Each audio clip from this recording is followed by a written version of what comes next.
I didn't kill him, but when the police found Daniel Harper in my house, I became the prime suspect. You weren't supposed to see this. I didn't kill him, but his body was found in my house. Everyone thinks I'm a murderer until I uncover a secret that changes everything. Now the real killer is watching me, and I might be next. I didn't kill Daniel Harper, but by the time the police found his body in my living room, I was already guilty in everyone's eyes. It started with a knock, not the polite kind, the kind that feels like it already knows something you don't. I remember freezing halfway between the kitchen and the couch, a mug of cold coffee still in my hand. It was 11:47 p.m.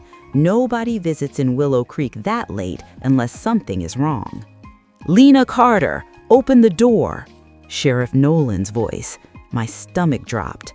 When I opened it, there were 3 officers behind him, guns not drawn, but ready. "Ma'am," Sheriff Nolan said, his voice softer now, "we need to come inside." I stepped back. That was my first mistake. They found Daniel within 30 seconds, face down, blood dried into the carpet like a dark, permanent stain. His head, I couldn't look long enough to process it. I didn't scream, I didn't cry. I just stood there thinking, this isn't real. This isn't happening to me. But it was, and somehow I was the center of it. Care to explain why Daniel Harper is dead in your house? That's what Detective Ruiz asked me later under bright white lights that made everything feel like a nightmare you couldn't wake up from.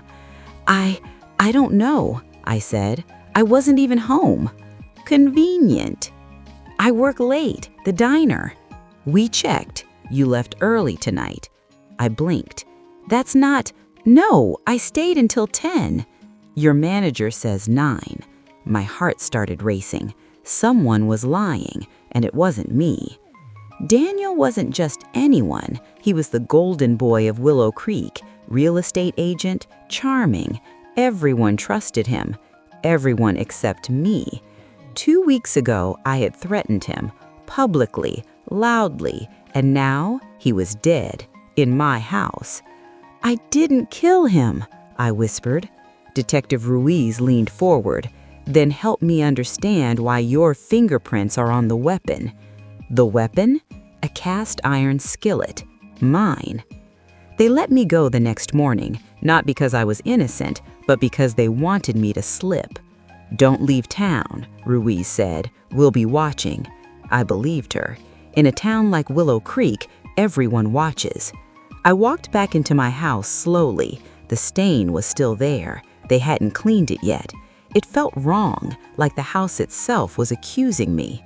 I sat on the couch, staring at the spot where Daniel had died, trying to remember something, anything that didn't add up. Then it hit me. The door. I always lock it, always. But that night, when I came home, it was slightly open. I thought I just forgot, but I never forget. Someone had been inside before me. I started with the obvious, the diner. "Hey, Lena," my coworker Jess said when I walked in. "You okay? Everyone's talking about..." "Did you see me leave early last night?" I asked. She frowned. "No, you stayed late, didn't you?" "Yes." "Why?" "My manager told the police I left at 9. Jess's expression shifted. "That's weird." We both turned toward the office, where Mark, the manager, was pretending not to listen. "Mark," I said, walking in. He smiled too quickly. "Lena, you holding up? Why did you lie to the police?" His smile faded. "I didn't lie." "Yes, you did. I stayed until 10. He shrugged. "Must have misremembered." "No, you didn't," I said quietly. For a second, something flickered in his eyes. Fear. Then it was gone. That was the moment I knew. This wasn't random. I went home and started digging. Daniel Harper wasn't just a real estate agent. He owned half the town's secrets, buying properties, flipping them, evicting people quietly, including me. 3 weeks ago, I found out my house wasn't really mine anymore, a paperwork error, signed over months ago, to Daniel. I confronted him in public, in front of everyone. "You think you can just take my home?" I yelled. He smiled like I was a joke. I already did. Now he was dead, and I was the perfect suspect. But something still didn't fit. If Daniel wanted my house, why come there, at night, alone? Unless he wasn't alone. I went back to the diner after closing, not through the front, through the back. Mark's office light was on. I crept closer and heard voices. "This wasn't the plan," Mark was saying. Another voice answered, calm, cold. "You panicked." "I didn't mean to kill him."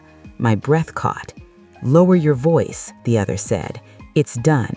Now we just make sure she takes the fall." My heart slammed against my ribs. They were talking about me. I pushed the door open.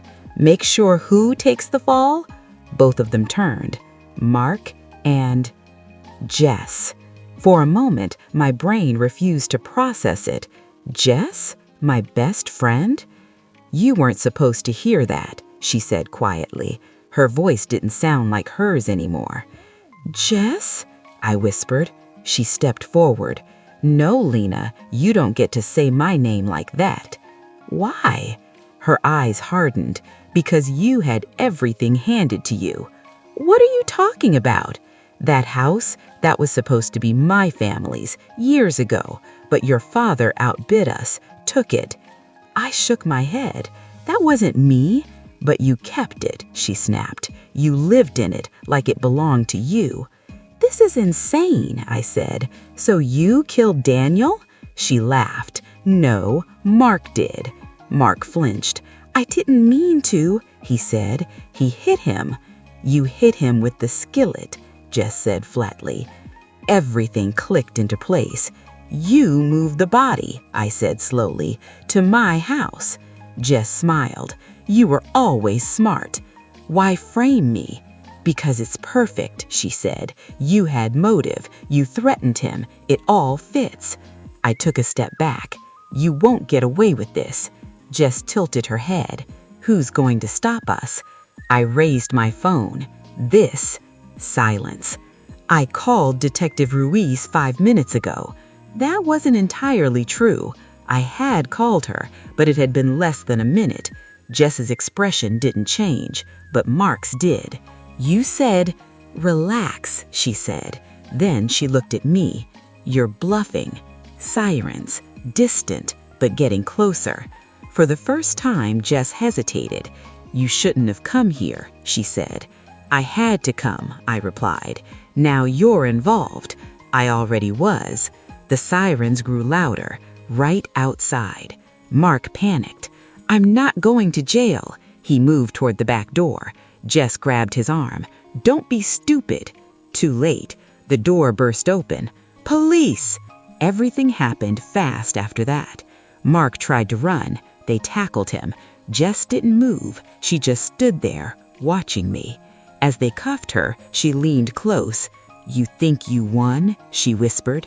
I didn't answer, because it didn't feel like winning. A week later, the charges against me were dropped. Officially innocent. Unofficially, not everyone believed it.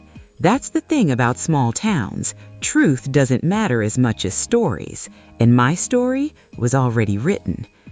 I still live in that house. I tried leaving, but something keeps me here.